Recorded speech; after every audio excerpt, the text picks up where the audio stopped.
Oh, isipin mo, after a week, sold out lahat ng kanyang lettuce. Ayan na naman siya, nagtanim na naman siya ng mga binhi. Saktong-sakto talaga yung bilang, galing oh. Ito nga pala yung sa ugat. Diyan tinatanim. Tapos siya ay nakalubog sa tubig. Tignan natin dito. Yeah. Yun oh.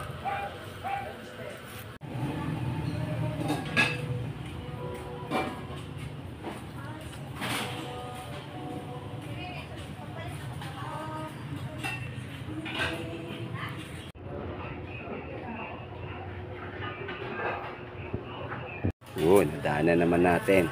Kasi bumili tayong ulam. Yan na siya.